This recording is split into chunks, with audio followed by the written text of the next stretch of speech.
যারা এই মুহূর্তে দেখছেন এবং পরে এই লাইভটি দেখবেন সবাইকে আসসালামু আলাইকুম।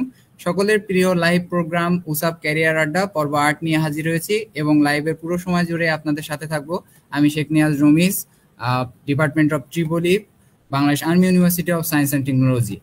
আর্মি বিশ্ববিদ্যালয়ের একমাত্র সম্মিলিত platform army university student alliance of Bangladesh, সংক্ষেপে উসাবের পক্ষ থেকে সবাইকে শুভেচ্ছা। ক্যারিয়ার এই শব্দটাই কারোর কাছে ভয়াবহ, কারোর কাছে ভাবনার এক অজানা অধ্যায়, আবার কারোর কাছে এটা এক আনন্দ। ক্যারিয়ার নিয়ে হাজার হতাশা দূর করে সফলতার পথে এগিয়ে যাওয়ার জন্য আমরা জেনে নিতে চাই সফল মানুষের মুখে তার সফলতার পথ চলার গল্পগুলো। আজ আমাদের সাথে গেস্ট হিসেবে উপস্থিত আছেন বাউস ট্রিপলি ফার্স্ট ব্যাচের দুইজন শিক্ষার্থী, যার একজন সমরে আমরা শান্তিতে আমরা সর্বত্র মোরা দেশের তরে এই মূল মন্ত্রে উজ্জীবিত বাংলাদেশ সেনাবাহিনীর গর্বিত সদস্য ক্যাপ্টেন আশিকুল মনির ভাই, এবং আরেকজন বাংলার আকাশ রাখিব মুক্ত এই মূল মন্ত্রে উজ্জীবিত বাংলাদেশ বিমান বাহিনীর flying officer S M Zulkar Naim ভাই। বর্তমানে আশিকুল মনির ভাই বাংলাদেশ সেনাবাহিনীর সিগন্যাল কোরের ক্যাপ্টেন হিসেবে দায়িত্ব পালন করছেন এবং flying officer S M Zulkar Naim ভাই বাংলাদেশ বিমান বাহিনীর এয়ার ডিফেন্স উইং কন্ট্রোলের দায়িত্ব পালন করছেন। উসাব ক্যারিয়ার আড্ডায় ৮ম লাইভ সেশনে আপনাকে স্বাগতম এবং পুরো সময়ে আপনাদের সাথে আমি আছি নিয়াজ। আসসালামু আলাইকুম ভাইয়া। আশিক ভাইয়া শুনতে পাচ্ছেন?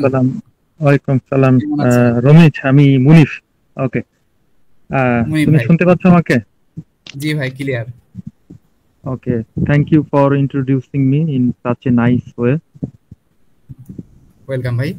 কেমন আছেন? সামরিক বাহিনীর জীবন কেমন চলছে? আলহামদুলিল্লাহ ভালো আছি, তোমরা কেমন আছো? আলহামদুলিল্লাহ। তো আজকে আমার আপনার জন্য প্রথম প্রশ্ন হবে Bangladesh army university of science and টেকনোলজিতে ভর্তি হওয়ার গল্প। অন্য 3টা ভার্সিটি ছেড়ে এখানে কেন ভর্তি হয়েছিল?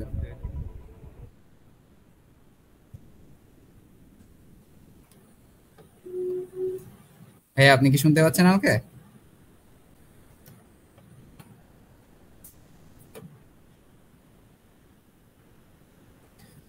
ভিউয়ার্স, আপনাদের উদ্দেশ্যে জানিয়ে দিতে চাই আজকে আমাদের দুইজন গেস্ট উপস্থিত থাকার কথা ছিলেন। তার ভিতরে বাংলাদেশ আর্মির ক্যাপ্টেন আশিকুল মনির ভাই আমাদের মাঝে উপস্থিত হয়েছেন। উনি দেশের একটি গুরুত্বপূর্ণ দায়িত্বে আছেন। সেখানে নেটওয়ার্ক সমস্যার কারণে তিনি সাময়িক আমাদের থেকে বিরতি নিয়েছেন। একটু ধৈর্য ধরুন, উনি এখনই আমাদের মাঝে আবার ফিরে আসবেন। এবং আমাদের আরেকজন গেস্ট ফ্লাইং অফিসার নাইম ভাই, উনিও আমাদের মাঝে কিছুক্ষণের ভিতরে জয়েন করবেন। আমরা আসলে দুইজন গুরুত্বপূর্ণ ব্যক্তির সাথে খুবই ব্যস্ততার ভিতর দিয়ে তাদের কাছ থেকে সময় নিয়েছি এবং তারা বর্তমানে যেখানে অবস্থান করছেন সেখানে নেটওয়ার্কেরও বেশ স্বল্পতা আছে, তার মাঝে হচ্ছে তারা আমাদের মাঝে সে সময় দিয়ে দিচ্ছেন, তার জন্য আমরা অত্যন্ত ধন্য। আমরা একটু ধৈর্য ধারণ করি ভাইদের ফিরে আসার জন্য।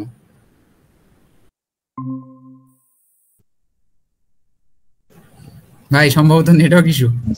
হ্যাঁ সরি রামিজ, একটু নেটওয়ার্কের প্রবলেম হয়েছিল। তুমি শুনতে পাচ্ছ? জি জি জি অবশ্যই। আচ্ছা ওকে, বলো। ভাই আপনি তো হচ্ছে যখন ইন্টার পাশের পরে মানে এইচএসসি দেওয়ার পরে এখানে ভর্তি হয়েছেন, অন্য 3 ভার্সিটি ছাড়া বাউস্টকে কেন বেছে নিয়েছিলেন? There is a long story actually. আমি যদি এখন বলতে যাই তাহলে টাইম শেষ হয়ে যাবে, ঠিক আছে? আমার যেটা মনে হয়েছিল, this was an army university. আমরা তখন আমাদের অ্যাডমিশন টেস্ট পরীক্ষা হয়েছিল এমআইএসটি তে। তো ম্যাক্সিমাম অফ আস আমাদের হচ্ছে এমআইএসটি তে পরীক্ষা দিয়েছিল। তো ওখান থেকে হচ্ছে অনেকে সিলেক্ট হয়েছিল, বা এখন কেমন অ্যাডমিশন সিস্টেম সেটা আসলে সঠিক আমার জানা নেই। বাট তখন হচ্ছে ওখান থেকে সিলেক্ট হওয়ার পরে আমরা উই টেক দ্যাট, লাইক তোমার হচ্ছে আমার মনে হয়েছিল যে এটা অনেক ভালো হবে আমাদের জন্য, and we admitted on that university. এবং আলটিমেটলি দিন শেষে আশা করি ভালোই হয়েছে। That's it. আচ্ছা, তো অনেকগুলা সাবজেক্টের ভিতরে ট্রিপলিটা বেছে নেওয়ার কারণ কি ছিল? ওখান থেকে কি সিলেক্ট করে দেওয়া হয়েছিল নাকি আপনি চয়েস দিয়েছিলেন? না, আমি ইচ্ছা করে ট্রিপলিতে ভর্তি হয়েছিলাম, কারণ অ্যাকচুয়ালি তোমার মেমোরাইজিং পাওয়ারটা আমার খুবই কম। আর আমি ট্রিপলিতে ভর্তি হওয়ার আগে আমি একটা জিনিস আর কি যতটুকু আমি জানতে পেরেছিলাম সেটা হচ্ছে মানে it's totally based on mathematical terms. তো যে জিনিসগুলো আমার খুবই ভালো লাগে, এন্ড দ্যাটস ওয়াই আমি হচ্ছে ট্রিপলিতে অ্যাডমিটেড হয়েছিলাম। অন্যান্য ইঞ্জিনিয়ারিং সাবজেক্ট গুলো mathematical terms, but triple is much more mathematical related আর কি। এই জন্য আর কি আমি তোমার ট্রিপলিতেই ভর্তি হয়েছিলাম। মানে মাগিং করা কিংবা মেমোরাইজ করার যে পাওয়ারটা, এই দুইটা জিনিসই আমার খুবই কম, বুঝছো। এন্ড স্টিল নাও জি আই এম জি, সাফারিং। আমার হচ্ছে মুখস্থ হতে চায় না কোনো কিছু। তারপরও আপনি সাকসেসফুল লাইফে। না, আসলে লাইফের সাকসেসফুল বিষয়টা যে আহ, একটা কেরিয়ার করতে পারলে লাইফের সাকসেসফুল, এটা আমি আসলে পার্সোনালি মনে করি না। লাইফের সাকসেস বিভিন্ন দিক থেকেই আসতে পারে। জি, আচ্ছা ভাইয়া, ভার্সিটি লাইফ কেমন কেটেছে? ভার্সিটি লাইফের কিছু ছোটখাটো ঘটনা আমাদের সাথে যদি শেয়ার করতেন। ভার্সিটি লাইফ, আলহামদুলিল্লাহ, I past my best possible time here. 4.5 years আমার ভার্সিটি টাইম কেটেছে সেখানে। অনেক মেমোরি, অনেক স্মৃতি, খুব ভালো লেগেছিল। বিকজ ভার্সিটিটা তো আসলে আমাদের মাধ্যমেই প্রতিষ্ঠিত হয়েছিল, as we are the first batch. তো তখন তোমাদের মতো এত স্টুডেন্ট ছিল না, as per I I can remember. আমাদের হচ্ছে তোমার 242 আর 243 স্টুডেন্ট ছিল তখন। জি জি এর ভিতর থেকে অনেকেই ক্যান্স করে অন্য ভার্সিটিতে চলে গিয়েছিল, বাট আমাদের স্টুডেন্ট সংখ্যা খুব একটা বেশি ছিল না। জি তো তখন কম স্টুডেন্ট, ছোট পরিবেশ। এখন যেমন তোমাদের এই অ্যাকোমোডেশন দেখো, ক্লাসরুম দেখো, বিশাল বিশাল ক্লাসরুম, বিশাল বিশাল ল্যাব ফেসিলিটিস। আমাদের এরকম কোনো কিছুই ছিল না। তোমাদের সামনে যেটা টিন শেড যে বিল্ডিংটা, ওখানেই আমাদের ক্লাস হতো, জি। ওখানেই আমরা ক্লাস করতাম। And ultimately it was a very nice time in my life. আচ্ছা আচ্ছা। তো আপনি কি এর আগে হচ্ছে কোনো আর্মি প্রতিষ্ঠানে পড়ছেন, নাকি হচ্ছে বাউসটাই প্রথম, মানে স্কুল লাইফ না, college I life? Was a pure I was a pure civilian.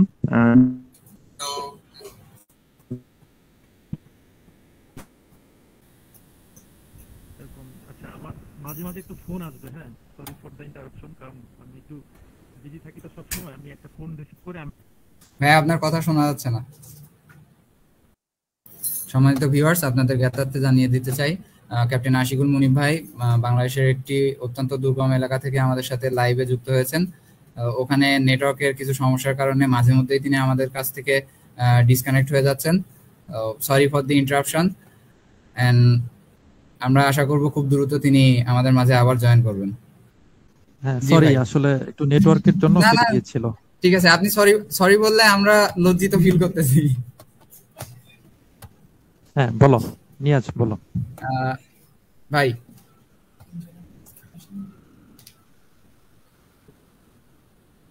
আচ্ছা, আপনি ভার্সিটিতে থাকাকালীন যেটা বলতেছিলাম, আপনি হচ্ছে আহ, যতটুকু বলছেন যে আপনি সিভিলিয়ান ছিলেন, এর আগে কখনো আর্মি প্রতিষ্ঠানে আসেন নাই। তো সেক্ষেত্রে প্রথম আর্মি ইউনিভার্সিটিতে ভর্তি হওয়ার পরে আপনার অনুভূতি কেমন ছিল? 4টা বছর এই রুলস এন্ড রেস্ট্রিকশন গুলা কেমন লেগেছে আপনার কাছে? অ্যাকচুয়ালি এখন আমি যে লাইফটা লিড করছি, সেটার সাথে যদি তুমি কম্পেয়ার করতে বলো, তাহলে ওটা রুলস এন্ড রেস্ট্রিকশন বলো, রুলস রেগুলেশন বলো, এগুলো আসলে it's 0.00001%, it's nothing, I am truly speaking. But as it was an army university, so I always feel very proud in sharing that I was a student of that university. কারণ হচ্ছে as a first batch হিসেবে তোমার হচ্ছে admit হওয়াটা, এটা আসলে খুব proud feel করার মতনই বিষয়। জি জি, এই প্রাউডটা মানে আমি আর কি সাহসিকতা। সারা জীবন নিতে পারবো আর কি। মানে আমি আর্মিতে এসেও আমি যতটা না প্রাউড ফিল করি, তার থেকে বেশি প্রাউড ফিল করি যে আমি বাউস্টের ফার্স্ট ব্যাচের স্টুডেন্ট। ভর্তি হওয়ার পরে আশেপাশের মানুষ বলে নাই যে ওটা নতুন ভার্সিটি, ভবিষ্যৎ কি, এরকম কথা কি শুনেছেন কখনো? অবশ্যই শুনেছি, বাট এটা তো আসলে আশেপাশের মানুষ কি বললো এটা তো আর তোমাকে কানে নেওয়া যাবে না, তাই না? মানে তোমার লাইফ জি তুমি জি কি জি। করবা সেটার ডিসিশন মেকার তুমি, আর তোমার কি ক্যাপাবিলিটি আছে সেটার সম্পর্কে তোমার খুব ভালো একটা আইডিয়া আছে। সো আশেপাশের মানুষ কি বললো এটা নিয়ে আসলে পরে থেকে কিংবা এটা নিয়ে খুব একটা বর্ডার হয়ে কোনো লাভ নেই আমি মনে করি। আচ্ছা, এবার আসি একটু পার্সোনাল লাইফ নিয়ে। আপনার আর্মি অফিসার হওয়ার স্বপ্ন কি ছোট থেকেই ছিল, নাকি পরবর্তীতে ভার্সিটিতে আসার পরে বা অন্য কোনো আমার সময়? অ্যাকচুয়ালি আর্মি অফিসার হওয়ার স্বপ্ন ছিল না, আমার একজন পাইলট হওয়ার স্বপ্ন ছিল, সত্যি কথা যেটা। জি আমি ছোটবেলা হচ্ছে এই বিমান টিমান দিয়ে খেলতাম, তো আকাশে বিমান যাইতো, আমার দেখে খুব ভালো লাগতো। I always like G defence. আমি বাউস্টে ভর্তি হওয়ার পর থেকেই আমি ডিফেন্সে আসার জন্য আমার একটা আলাদা একটা ইন্টেনশন ছিল। আমি নিজেকে সেভাবে প্রিপেয়ার করার চেষ্টা করেছিলাম, বাট তারপরেও তো আসলে মানে আর্মিতেই আসতে হবে এরকম কোনো ধরনের একদম যেটা বলে যে জোরপূর্বক ঝোঁক এরকম কোনো কিছু ছিল না, বাট পাইলট হওয়ার ইচ্ছা ছিল। আচ্ছা, মানে that was your aim in life, কিন্তু আল্লাহ চেঞ্জ করে আর্মির ক্যাপ্টেন হিসেবে নিয়ে আসছে। আচ্ছা, ভার্সিটি লাইফের আপনার পছন্দের টিচার কে ছিলেন, যাকে আজকে এই লাইভ প্রোগ্রামের মাধ্যমে কিছু বলতে চান? All of them are my favourite teacher. Specially আমাদের সময় অনেক টিচার ছিল, এখন নাই। আমাদের সময়ে ত্রিপলিতে তোমার হচ্ছে মাকসুদ স্যার ছিল, ইকবাল স্যার ছিল, দে আর ভেরি ব্রিলিয়ান্ট। তারা, তাদের মাধ্যমেই তো আসলে আমাদের এই সার্কিটের ছোট ছোট ম্যাথ গুলো হচ্ছে হাতে খড়ি হওয়া কিংবা তাদের মাধ্যমেই শেখা। সো তারা যথেষ্ট ট্যালেন্টেড টিচার ছিল, যথেষ্ট কোয়ালিফাইড টিচার ছিল। তাদের মাধ্যমেই আমরা আসলে আমাদের নিজেদেরকে বিল্ড আপ করতে পেরেছিলাম। আচ্ছা, ভার্সিটিতে ভর্তি হওয়ার ক্ষেত্রে বা ইঞ্জিনিয়ারিং পড়ার ক্ষেত্রে কেউ যদি আপনার কাছে সাজেশন চায় যে কোন ইঞ্জিনিয়ারিং পড়বো, তাহলে আপনি এখনো কি ট্রিপলি সাজেস্ট করবেন নাকি অন্য কোনো ইঞ্জিনিয়ারিং সাজেস্ট করবেন? এটা তো আসলে তোমার যার যার পার্সোনাল। আমি বলেছিলাম তোমাকে যে আমার মেমোরাইজিং ক্যাপাসিটিটা খুব একটা ভালো না, এই জন্য আমার মনে হয়েছিল যে আমি যদি ম্যাথমেটিক্স রিলেটেড জিনিসগুলোতে থাকি তাহলে হয়তোবা আমি ভালো করতে পারি। এখন তুমি সিভিল ইঞ্জিনিয়ারিং বলো, মেকানিক্যালে বলো, সেখানে আমি যতটুকু জানি যে একটি হলেও তোমার মেমোরাইজ করার যে থিংস গুলো, এই জিনিসগুলো আছে। সো এটা যার যার পার্সোনাল আমি মনে করি। তবে আমার কাছে যদি কেউ আসে কোন কোন ডিপার্টমেন্টে কিংবা কোন কোন সাবজেক্টগুলোতে কি কি পড়ানো হয় সে বিষয়ে আমি একটা আইডিয়া দিতে পারি, এবং সেটার উপর বেসড করে সে তার ডিপার্টমেন্ট চুজ করতে পারে। আচ্ছা, ভার্সিটিতে থাকাকালীন কোনো ক্লাব অ্যাক্টিভিটির সাথে কি জড়িত ছিলেন? যেহেতু আপনারা ফার্স্ট ব্যাচ, আপনারা এগুলার উদ্যোক্তা, কোনো ক্লাব কি সে সময় ছিল? আমি আপনি কোনো কাজের সাথে জড়িত অনেকগুলো ছিলেন? ক্লাবই ছিল, তোমার ডিবেটিং ক্লাব ছিল। সেখানে হচ্ছে আমাদের মেকানিক্যালের আলভি লিড করতো, আলভি ওটার জি প্রেসিডেন্ট জি। ছিল। তারপর স্পোর্টস ক্লাব ছিল, অনেক কিছুই ছিল। But I am truly speaking যে আমি আসলে এগুলা কোনোর মধ্যেই ছিলাম না। মানে আই ওয়াজ ইভেন খেলাধুলা? Not a member. খেলাধুলার মধ্যেও ছিলাম না, নাথিং। আচ্ছা, তো আপনার কাছে এই মুহূর্তে এসে কি মনে হয় যে ভার্সিটির ক্লাব অ্যাক্টিভিটিস গুলা কি কোনো ভালো ইফেক্ট ফেলতে পারে? আপনার অনুভূতি বা মতামত কি?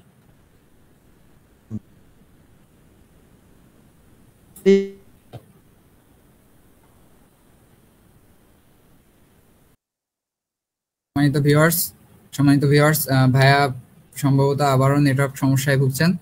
তিনি ফিরে আসার আগে চলুন আমরা কমেন্ট সেকশন থেকে একটু ঘুরে আসি।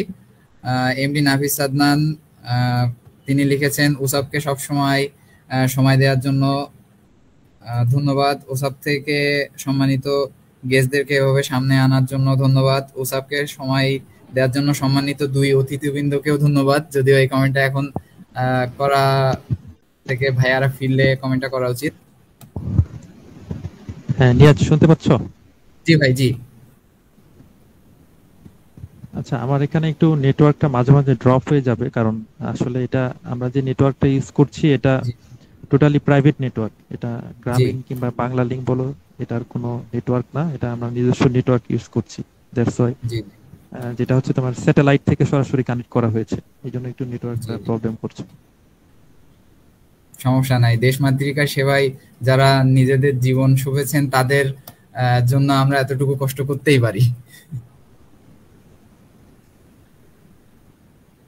ভাইয়া, আপনি কি শুনতে পাচ্ছেন? হ্যাঁ আমি শুনতে পাচ্ছি, বলো। আচ্ছা, যেটা বলছিলাম যে আপনার এখন কি মনে হয় যে ক্লাব অ্যাক্টিভিটিস গুলা ভার্সিটি লাইফের স্টুডেন্টের জন্য জরুরি, বা এটা পরবর্তী চাকরি জীবনে, চাকরি পাওয়ার ক্ষেত্রে কোনো ইফেক্ট ফেলতে পারে, এরকম কিছু আপনার অনুভূতি বা মতামত কি? জি ভাইয়া, আপনি শুনতে পাচ্ছেন? আহ, তোমার কোশ্চেনটা জানি কি ছিল, ক্লাব জি, অ্যাক্টিভিটিস কোশ্চেন, রিলেটেড? হ্যাঁ, ক্লাব অ্যাক্টিভিটিস গুলা পরবর্তী জীবনে চাকরির ক্ষেত্রে স্টুডেন্টের জন্য কতটুকু গুরুত্বপূর্ণ, আপনি কি মনে এটা করেন? অবশ্যই গুরুত্বপূর্ণ।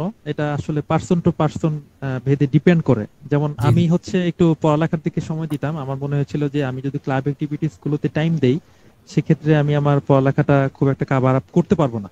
বাট এটার খুব একটা ভালো বেনিফিট আছে যেটা আমি পার্সোনালি বিলিভ করি, সেটা হচ্ছে তোমার, তুমি যদি কোনো একটা ক্লাব অ্যাক্টিভিটিসে থাকো, তোমার কথা বলার যে একটা ভালো ফ্লুয়েন্সি তৈরি হবে। এই জি জিনিসটা অনেকটাই অনেকের মধ্যেই নাই। স্পেশালি আমি বাউসে যখন থেকেছি আমি দেখেছি যে আমাদের স্বাভাবিক আমরা সবাই তোমার কোনো না কোনো লোকাল এরিয়া কিংবা মফস্বল জায়গা থেকে উঠে এসেছি। তো সেখানে তোমার হচ্ছে আমাদের কথা বলার যে একটা একটা ভালো স্পিকিং। সম্মানিত ভিউয়ার্স, ভাইয়া সম্ভবত আবারও নেটওয়ার্ক সমস্যায় ভুগছেন। চলুন এর ভিতরে আমরা কমেন্ট সেকশন থেকে আরেকবার ঘুরে আসি। আল আরাফাত নয়ন তিনি লিখেছেন, ভাইয়ার কাছে প্রশ্ন রইল। আচ্ছা, এটা ভাইয়া ফিরে আসলে করব। আর্মিতে আমাদের লাইভে শেখ রাফিদ অনেকগুলো ভালোবাসা দিয়েছেন, কাউসার রহমান তিনিও অনেকগুলো ভালোবাসা দিয়েছেন, সাইম রহমান দেখছেন,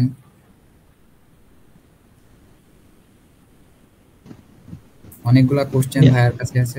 জি ভাই। হ্যাঁ নিয়াজ শুনতে পাচ্ছ? জি জি জি। আচ্ছা ভাইয়া, আপনার আর্মিতে আসার যে ক্রাইটেরিয়া গুলো, একটা হচ্ছে লং কোর্স অফিসার র্যাঙ্কে যেটা, আর একটা হচ্ছে শর্ট কোর্স। তো শর্ট কোর্সে আসার প্রক্রিয়াটা যদি আপনি একটু আমাদেরকে বলতেন। অ্যাকচুয়ালি আমি যেটাতে এসেছি এটা আসলে শর্ট কোর্স বলে কোনো কোর্স নাই আর্মিতে। আর্মিতে দুইটা কোর্স আছে, একটা হচ্ছে তোমার বিএমএ লং কোর্স আর একটা হচ্ছে বিএমএ স্পেশাল কোর্স। আগে ছিল শর্ট কোর্স ডিএসএসসি যেটা বলা হয়, direct short service commission, but এখন শর্ট কোর্স বলে কোনো কথা নাই। মানে দুইটা সেমই, বাট ট্রেনিং ডিউরেশনটা একটু ডিফারেন্ট। যেমন লং কোর্সে যেটা হয় তোমার এসএসসি এবং এইচএসসি দুইটা কমপ্লিট করার পরে হচ্ছে তারা বিভিন্ন ধরনের যে এক্সাম গুলো হয়, রিটেন, ভাইভা, মেডিকেল, দেন আইসিএসবি, তারপরে হচ্ছে তারা বিএমএ তে 3 বছরের ট্রেনিং করার পরে লেফটেন্যান্ট হিসেবে কমিশন পায়। এটা হচ্ছে তোমার লং কোর্সের। আর স্পেশাল কোর্সের ক্ষেত্রে আমি যেটাতে এসেছি সেটাতে হচ্ছে তোমার এসএসসি, এইচএসসি এগুলোর পরে ইউনিভার্সিটি, এবং তারপরে তোমার রিটেন পরীক্ষা হয়, ভাইভা হয়, দেন মেডিকেল টেস্ট হয়, সবকিছু হওয়ার পরে আইসিএসবি হয়। আইসিএসবি হওয়ার পরে দেন তোমার এখন বিএমএতে 1 ইয়ার ট্রেনিং হয়, আমাদের সময় 6 মান্থের ট্রেনিং হতো। এটা সবকিছু কমপ্লিট করার পরে হচ্ছে ক্যাপ্টেন র্যাঙ্কে কমিশন পায়, এবং ক্যাপ্টেন র্যাঙ্কে শুধুমাত্র 3টা করে কমিশন দেওয়া হয়। একটা হচ্ছে তোমার ইঞ্জিনিয়ার, সিগন্যালস আর ইএমই। এবং স্পেশাল কোর্সে আরো আছে যারা হচ্ছে তোমার এডুকেশন করে, আর্মি এডুকেশন কোর কিংবা জ্যাক যেটা বলা হয়, জাজ অ্যাডভোকেট জেনারেল যে তোমার কোর্টটা, এইসবে যারা কমিশন পায় তারা হচ্ছে লেফটেন্যান্ট হিসেবে কমিশন পায়। তো এটার জন্য কিছু ক্রাইটেরিয়া আছে। এই ক্রাইটেরিয়া গুলো তোমরা যদি বিগত বছরের সার্কুলার গুলোতে দেখো, সার্কুলার গুলোতে তোমরা পেয়ে যাবা যে এই ক্রাইটেরিয়া গুলো কি কি। এখানে স্পেসিফিক করে লিখে দেওয়া আছে কত রেজাল্ট লাগবে, কত সিজিপিএ লাগবে, each and everything is written on those circular. আচ্ছা ভাইয়া, রিটেন যেহেতু এখানে হয়, ওটা তো অবশ্যই ইঞ্জিনিয়ারিং এর উপরেই রিটেনটা হয়, ইঞ্জিনিয়ারিং সাবজেক্টের উপরেই। হ্যাঁ, রিটেন যেটা হয় সেটা হচ্ছে তোমার 100 মার্কসের একটা পরীক্ষা হয়। সেটা সম্পূর্ণটা ইঞ্জিনিয়ারিং এর উপরে, কোনো ধরনের জেনারেল নলেজ বলো কিংবা বিসিএস এ যেটা থাকে কোনো কিছুই নাই, সবকিছুই হচ্ছে ইঞ্জিনিয়ারিং এর উপরে। এটার হচ্ছে 100 মার্কের উপরে পরীক্ষা হয়, এবং এটার উপরে বেসড করে তোমার পরবর্তীতে অনেক কিছুই ডিপেন্ড করে। সাপোজ তুমি যদি রিটেনে ভালো মার্ক না তুলতে পারো, as you are from private university, so definitely তারা তোমাকে একটু তোমার অন্যদের থেকে পিছিয়ে রাখবে, মানে those who are from public university. যেমন আমার সাথে বুয়েটের অনেকেই ছিল, তাদের মার্ক আমার মতো এতটা হাই ছিল না, বাট তারপরও they got chance because of তোমার হচ্ছে তোমার পাবলিক ইউনিভার্সিটির যে বাংলাদেশে একটা রেপুটেশন। আচ্ছা একটু আমাকে একটু 1 মিনিট একটু টাইম দাও। হ্যাঁ জি, শিওর শিওর। ভিউয়ার্স, ভাইয়া ফিরে আসার মধ্যে আমরা চলুন কমেন্ট বক্স থেকে আরেকবার ঘুরে আসি। এখানে একজন কমেন্ট করছেন সাউন্ড ক্লিয়ার না। সরি, আমরা আসলে নেটওয়ার্ক ইস্যুতে ভুগছি। আশা করি এখন সাউন্ড ক্লিয়ার। ভিউয়ার্স, বর্তমানে আমাদের সাউন্ড এবং ভিডিও কোয়ালিটি ক্লিয়ার কিনা একটু আমাদেরকে জানাবেন কমেন্টে।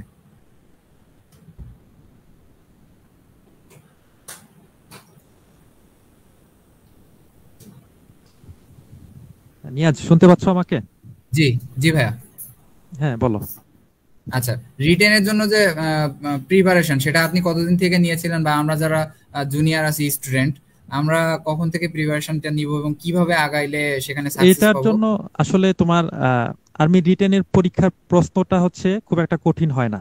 আই এম ট্রুলি স্পিকিং, এটা সম্পূর্ণ বেসিক থেকে কোশ্চেন হয়, বাট এখানে মার্ক অনেক বেশি পেতে হয়, 90+ মার্ক পেতে হয়। তুমি যদি বাউস থেকে চান্স পেতে চাও সেক্ষেত্রে তোমাকে 90+ মার্ক পেতেই হবে, otherwise there is no option. তুমি তাহলে রিটেনে টিকবা না যদি 90+ মার্ক না পাও। টিকবা হয়তোবা, তারা তোমাকে টিকাবে, বাট পরবর্তীতে মেডিকেলে কিংবা আইসিএসবি থেকে তোমাকে বাদ দিয়ে দিবে। যদিও আইসিএসবি টোটালি ডিফারেন্ট, বাট সবকিছুই তারা আসলে ক্যালকুলেট করে, আমার যেটা মনে হয়েছে। সো রিটেনের জন্য প্রিপারেশনের বলতে তোমার যেহেতু তুমি ত্রিপলি থেকে, সো সার্কিট, ইলেকট্রনিক্স, তারপরে হচ্ছে তোমার পাওয়ার পাওয়ার সিস্টেম, এই জিনিসগুলো হচ্ছে তোমার মেইন। তারপরে আমাদের যে মেশিন ছিল, মোটর, জেনারেটর, ট্রান্সফরমার, এই জিনিসগুলো থেকেই তোমার ম্যাক্সিমাম কোশ্চেন গুলো আসে। সো এখন আবার কোশ্চেনের প্যাটার্নটা একটু চেঞ্জ হয়েছে, বাট ম্যাক্সিমাম এই জিনিসগুলো থেকেই আসে। আর এটার জন্য আলাদা প্রিপারেশন বলতে তোমরা তো অলরেডি যারা ফাইনাল ইয়ারে আছো কিংবা যারা পাস করে গিয়েছে, তারা জানে, they know how to take the preparation. কারণ পাওয়ার পয়েন্টের জন্য প্রিপারেশন নিলে এটা তোমার হয়ে যায়। আমি পাওয়ার পয়েন্টের জন্য প্রিপারেশন নিয়েছিলাম, দ্যাটস ওয়াই এটা কাজে লেগেছে। আইএসএসবি তে কেউ কি আপনার হচ্ছে পাবলিক এন্ড প্রাইভেট ইউনিভার্সিটি এগুলার ডমিনেশন চলে? আইএসএসবি জিনিসটা হচ্ছে টোটালি ডিফারেন্ট। এখানে তুমি একটা ইন্ডিভিজুয়াল ক্যারেক্টার, মানে জি জি। তোমার নাম যে নিয়াজ, এই জিনিসটাও তারা জানবে না। ঠিক আছে, এখানে বেশ কয়েকটা ক্রাইটেরিয়া আছে, এটা সম্পূর্ণ ইন্টারনাল। এখানে আসলে প্রাইভেট পাবলিক এগুলো দেখা হয় না। আমার সাথে অনেকেই অনেক বুয়েটিয়ান ছিল। আমি আমি আমার বোর্ডে, আমার মনে আছে আমার বোর্ডে তখন হচ্ছে আমি যে গ্রুপটায় ছিলাম, সেই গ্রুপটায় আমরা টোটাল 12 জন ছিলাম। সেই 12 জনের ভিতর থেকে 6 জন ছিল বুয়েট থেকে, 2 জন ছিল রুয়েট থেকে, একজন ছিল ময়মনসিংহ কৃষি বিশ্ববিদ্যালয়, যেটা বাংলাদেশ কৃষি বিশ্ববিদ্যালয় যেটা আমরা বলি, আরেকজন আমি ছিলাম বাউস থেকে। বাট আমরা কিন্তু ultimately at the end of the day, আমি এবং যে ভাইয়াটা ছিল বাংলাদেশ কৃষি বিশ্ববিদ্যালয় থেকে, আমরা 2জনই গ্রিন কার্ড পেয়েছিলাম। বাকি যারা তোমার পাবলিক ইউনিভার্সিটি থেকে ছিল, বুয়েট থেকে ছিল, রুয়েট থেকে ছিল, তারা কিন্তু they didn't got green card. ঠিক আছে, তারা কিন্তু গ্রিন কার্ড পায় নাই, তারা আলটিমেটলি তোমার হচ্ছে রেড কার্ডই পেয়েছিল। সো আইএসএসবি জিনিসটা টোটালি প্যাটার্নটা ডিফারেন্ট, বাট আইএসএসবি পর্যন্ত যে 4 দিন টিকে থাকাটা, এই জিনিসটা তোমাকে আগে ইনশিওর করতে হবে, then ISSB is totally different platform. জি জি। আচ্ছা ভাই, ট্রিপলিদের জন্য আর্মিতে কোন কোন কোরগুলো আছে যেখানে আমরা অ্যাপ্লাই করতে পারবো? ত্রিপলিদের জন্য ইএমই আছে, সিগন্যালস আছে, বাট বর্তমানে ত্রিপলি থেকে আর্মিতে তোমার নেওয়া হচ্ছে না, because of there are some vacancies ছিল যেগুলো, এই ভ্যাকেন্সি গুলো ফিল আপ হয়ে গিয়েছে। হয়তোবা আপকামিং ডেজ গুলোতে আবার সার্কুলার দিবে, বাট এট প্রেজেন্ট ত্রিপলি থেকে নেওয়া হচ্ছে না, ত্রিপলি এবং মানে মেকানিক্যাল স্পেশাল থেকে নেওয়া কোর্সগুলো হচ্ছে হচ্ছে না। ভ্যাকেন্সির উপর ডিপেন্ড করে? না, এখানে আর্মিতে তোমার কোনো ধরনের ভ্যাকেন্সি নাই, বাট এই ভ্যাকেন্সিটা আছে হচ্ছে তোমার যখন তোমাকে জয়েনিং ইনস্ট্রাকশন দিবে, তখন তোমার এই ভ্যাকেন্সি গুলো কাজ করে। আদারওয়াইজ আইএসএসবি তে কোনো ধরনের ভ্যাকেন্সি নাই। If 100 people are qualified, then 100 people will be selected. If no one is qualified, then no one will be selected. জিনিসটা হচ্ছে এরকম। এখানে তোমার লাইক বিসিএস এর মতো ধরো কিংবা অন্যান্য পরীক্ষার মতো ধরো 100, 200, 300 এরকম ভ্যাকেন্সি থাকে, ওটার বিরুদ্ধে আমাকে লোক জনবল নিতেই হবে, এরকম কোনো কিছু নাই। এখানে যতজন কোয়ালিফাইড ততজনই তোমার সিলেক্টেড হবে। এই জন্য বাংলাদেশ আর্মিতে কিন্তু এখন অফিসারের সংখ্যা খুবই কম। যেমন তুমি যদি জি আমার ইউনিটের কথাই বলো, আমার ইউনিটে যতগুলো অফিসার তোমার হচ্ছে authorize as per table of organization and equipment, তার থেকে লেস দেন 20% অফিসার আছে আমার ইউনিটে। আচ্ছা আচ্ছা। আচ্ছা ভাইয়া, আপনার এই আর্মিতে কি এটা হচ্ছে ফার্স্ট জব নাকি এটার আগে কোথাও জয়েন করছিলেন? আহ, আমার আর্মিতে এটা আমার ফার্স্ট জব, বাট আমি হচ্ছে তোমার এটা আসলে একটা মিরাকেল ছিল। আমি যেদিন গ্রিন কার্ড পাই ওদিনই আমি একটা প্রাইভেট ইউনিভার্সিটি থেকে লেটার পেয়েছিলাম জয়েনিং এর জন্য। আচ্ছা সো যেহেতু আমি জয়েন করিনি, সো এটাই আমার ফার্স্ট জব ছিল। আচ্ছা ভাইয়া, আর্মির যে স্পেশাল কোর্স, এখানের জন্য থিসিস যে টপিক এবং সিজিপিএ এই দুইটার ভ্যালু কতটুকু? সিজিপি এর ভ্যালু আছে, বাট থিসিস এগুলোর কোনো ভ্যালু নাই অ্যাকচুয়ালি। আমি তোমাকে বললাম যে আইসিপি জিনিসটা টোটালি ডিফারেন্ট প্ল্যাটফর্ম। মানে you have to clarify yourself who you are, তুমি কে, তুমি মানুষটা কি, এই জিনিসটাই তারা জানতে চায়। Whether you are a negative people or positive people, doesn't matter, but তুমি যদি নেগেটিভ পিপল হও, তাদের সামনে তোমাকে নেগেটিভলি প্রমাণ করতে হবে যে you are a negative people, you are a negative minded people. তুমি যদি পজিটিভ মাইন্ডেড পিপল হও, তাদের সামনে তোমাকে পজিটিভ মাইন্ডেড পিপলই প্রমাণ করতে হবে, বিকজ আমরা হচ্ছে আমাদের সাইকোলজি চেঞ্জ করতে পারি না। What you need to do, you have to prove your psychology, যে তুমি যা লিখছো তুমি সেটাই করছো।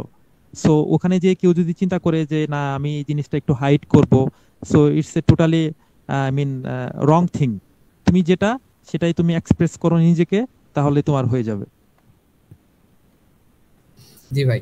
তো হচ্ছে আমি একটা জিনিস আপনার কাছ থেকে জানতে চাই যে ভার্সিটিতে যে টপিকগুলো পড়ানো হয় বা যে সিলেবাসে পড়ানো হয়, জব লাইফে যাওয়ার পর কি মনে হয়েছে যে আরো কিছু পড়তে পারলে ভালো হতো, এই টপিকগুলোর বদলে এই টপিকটা দরকার পড়ানো, বা যতটুকু পড়ানো হয়েছে এগুলা এনাফ কিনা আপনার বর্তমান কাজের ক্ষেত্রে?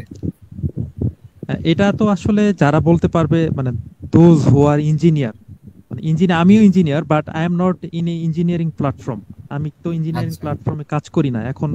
I am a general people now. কারণ আর্মিতে এখন যারা আছে তারা তো অন্যান্য, যেমন ধরো ইনফ্যান্ট্রি বলো, তারপর আর্মার্ড বলো, আর্টিলারি বলো, বিভিন্ন ধরনের কোর আছে, তারা যা করে আমিও তাই করি। সো এখন আচ্ছা। আমি ইঞ্জিনিয়ারিং কোনো কিছু করি না, ইটস ট্রু। জি। আমি ইঞ্জিনিয়ারিং কোনো কিছু করি না। যারা ধরো বিভিন্ন ইঞ্জিনিয়ারিং প্রতিষ্ঠানগুলোতে জব করে, সো আই থিঙ্ক তারা they can answer it very properly. আর আরেকটা জিনিস, তোমার আমার যেটা পার্সোনালি মনে হয়, ধরো তুমি যদি দেশের বাইরে কিংবা বাংলাদেশে মাস্টার্স করতে যাও কিংবা পিএইচডি করতে চাও, সেক্ষেত্রে তোমার অবশ্যই প্রিভিয়াস নলেজ গুলো লাগে।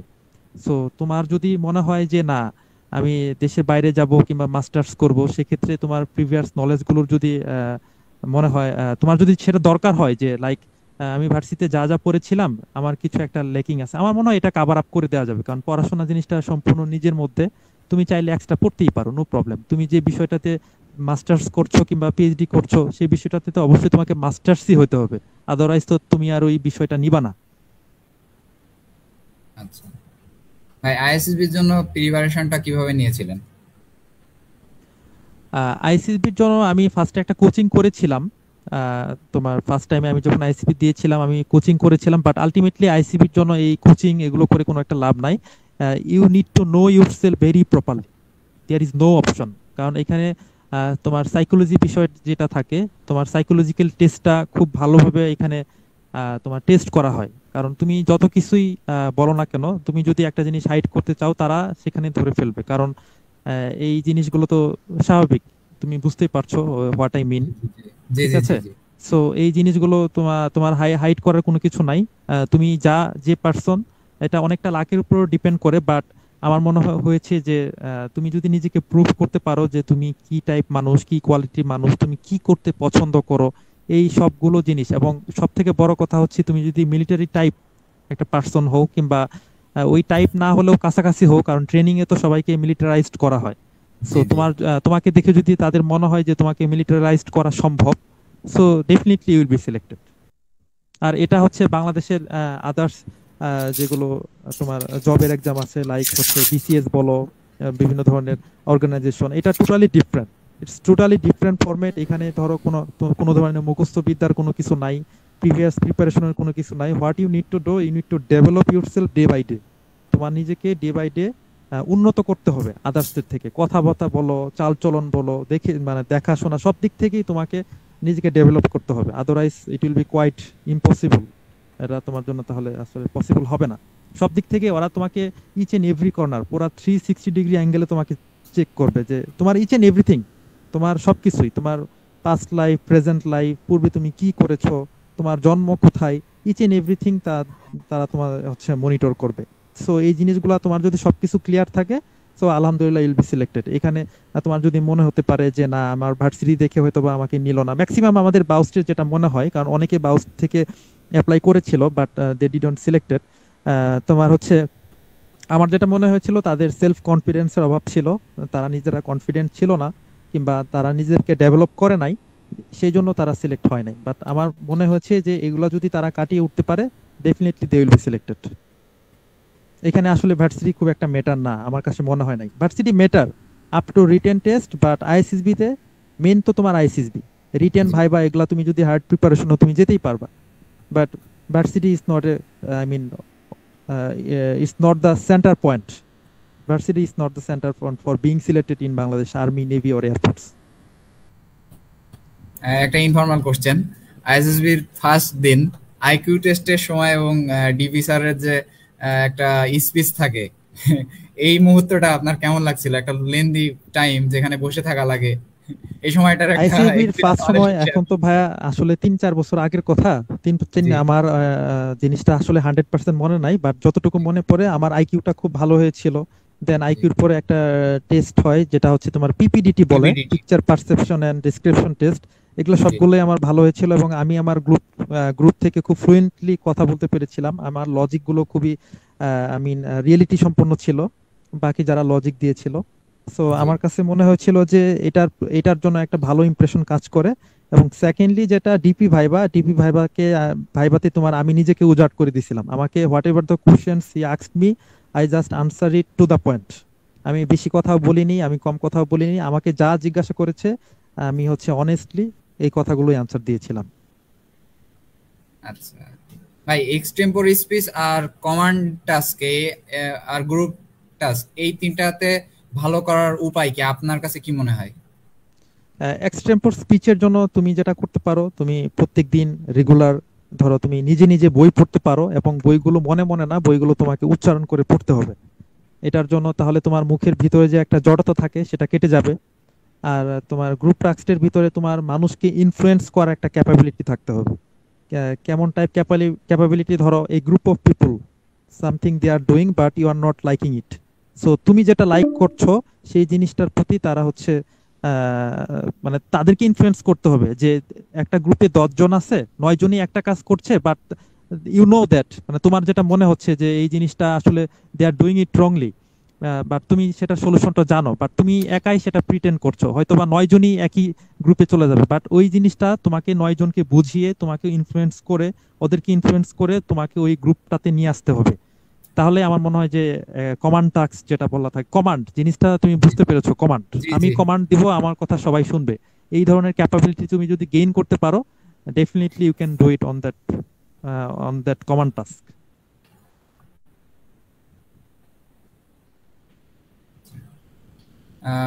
বিএম এর লাইফের একটা ভালো মুহূর্ত বা কোনো একটা স্টোরি যদি আমাদের সাথে শেয়ার করতেন।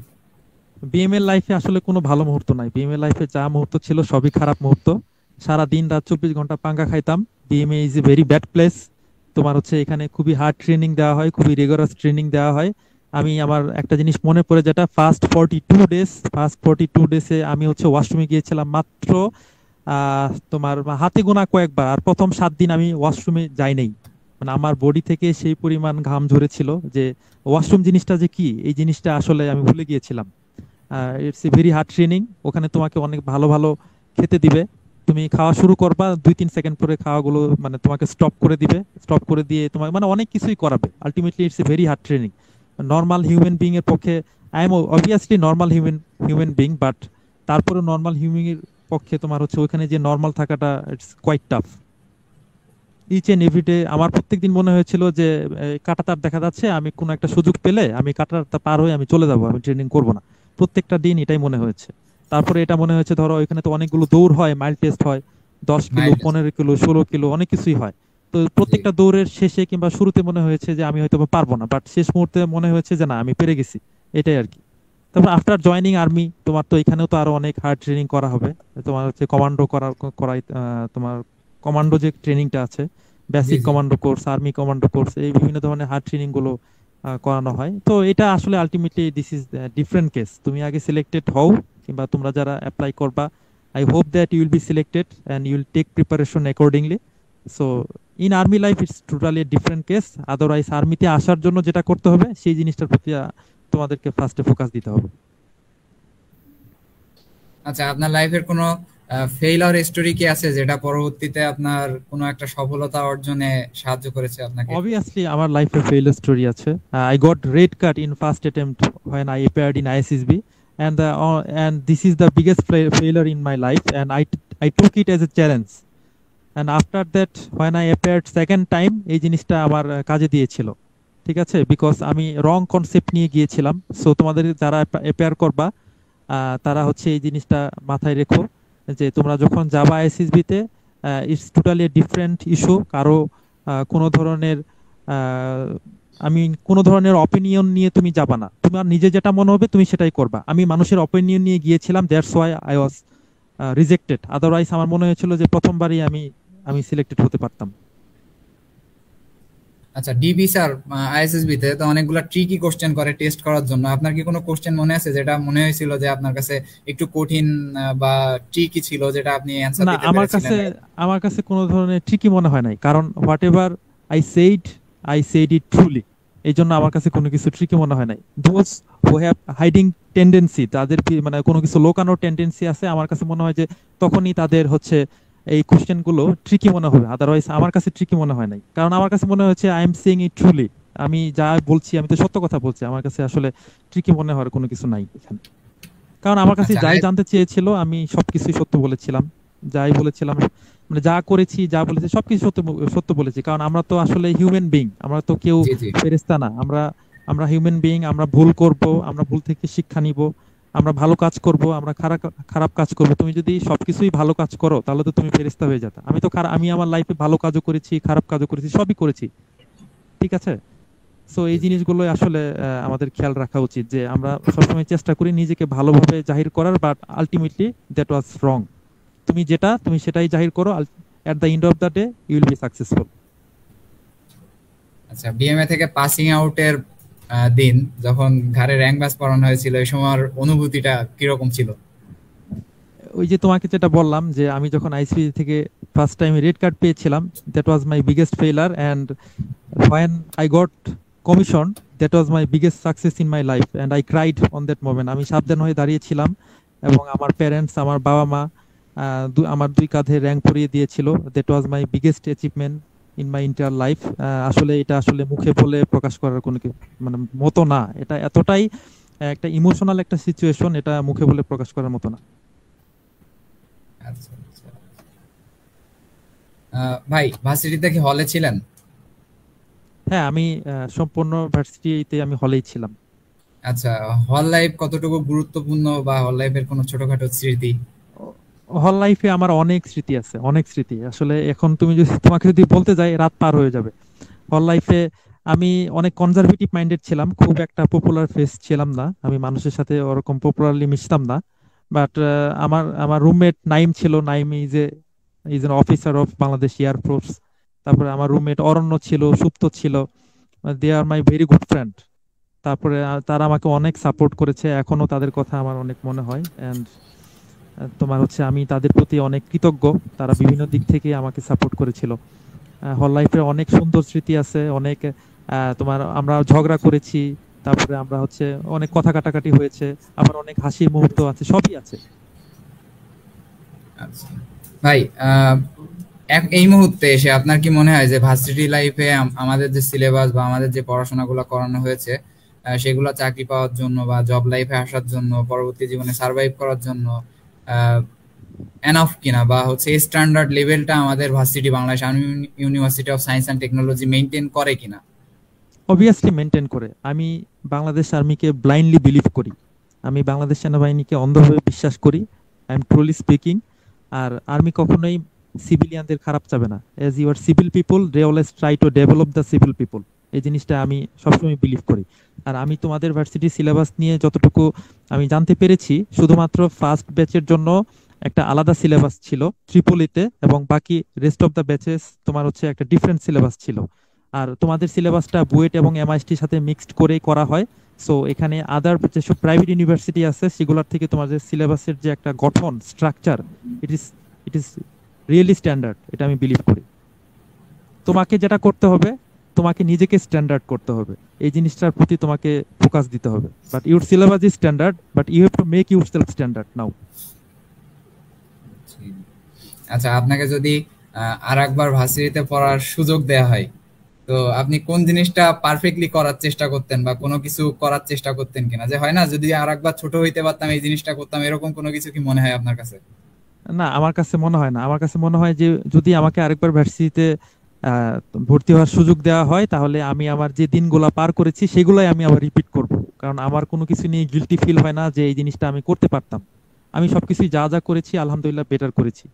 এই জন্য আমার কোনো কিছুতে মনে হয় না যে না, আমি এই জিনিসটা আসলে আমার আরো এই জিনিসটা করা উচিত ছিল। আমার মনে হচ্ছে আমি যা যা করেছি it was nice, it was good. So second time যদি আমি ভর্তি হই, আমি সেম জিনিসগুলোই রিপিট করব, সেম জিনিসগুলোই আমি এনজয় করার চেষ্টা করব। আর্মি, নৌবাহিনী, এয়ারফোর্স তিনটারই কি হচ্ছে স্পেশাল কোর্স গুলার ক্রাইটেরিয়া বা পরীক্ষা পদ্ধতি একই? না, তিন বাহিনীর এক না। আমি হচ্ছে তোমার ফার্স্ট টাইমে যখন এক্সাম দিয়েছিলাম, আমি নেভিতেও এক্সাম দিয়েছিলাম। আমি নেভিতে হচ্ছে আইসিবির জন্য সিলেক্টেড হয়েছিলাম, বাট আর্মিটা আমার কাছে আসলে army is in my blood, এটা আমার মনে হয়েছে। এই জন্য আমি নেভিতে যাইনি, আমি আর্মিতে এসেছি। বাট সবগুলো একই রকম, প্রায় একই রকম। নেভিতে যেটা থাকে সেটা হচ্ছে তোমার আমার আমার যতটুকু মনে পড়ে, আমি যখন নেভিতে রিটেন পরীক্ষা দিয়েছিলাম, নেভিতে তোমার হচ্ছে জেনারেল নলেজ, তারপরে হচ্ছে কিছু আইকিউ রিলেটেড কোশ্চেন থাকে, যেটা ফার্স্ট ফেজে হয়ে যায়, দেন তোমার মেডিকেল টেস্টটা হয়। আর আর্মিতে শুরুতেই রিটেন টেস্টটা হয়, রিটেনে যারা টিকে তারা হচ্ছে মেডিকেল দেয়, মেডিকেল এবং ভাইভা দেয়, এবং সেখানে যারা টিকে তারা আইসিবি দিতে যায়। এবং এয়ারফোর্সের জন্য ফার্স্টে তোমার মেডিকেল হয়, দেন রিটেন, দেন হচ্ছে আইসিবি। আচ্ছা, ভার্সিটি লাইফে যে সিনিয়র জুনিয়র একটা বন্ডিং, এটা আপনার কাছে কেমন লাগে? যেহেতু আপনি সিনিয়র ছিলেন, আপনার সিনিয়র কেউ ছিল না ভার্সিটিতে? ভার্সিটি লাইফে আসলে সিনিয়র জুনিয়র বন্ডিং কেমন হয় সেটা আমি বলতে পারবো না, বাট যেটা বলতে পারবো যে আমার সাথে জুনিয়রদের বন্ডিং কেমন, কারণ আমার তো কেউ সিনিয়র ছিল না। জি দ্য জি জি। Faculties are only my senior. যারা আমাদের ফ্যাকাল্টি টিচার ছিল তারাই তো শুধুমাত্র আমাদের সিনিয়র ছিল, এছাড়া তো সিনিয়র কোনো ব্যাচ ছিল না। সো আমার কাছে যেটা মনে হয়েছে, জুনিয়রদের সাথে আমি যথেষ্ট মিলেমিশে চলার চেষ্টা করেছি। তারা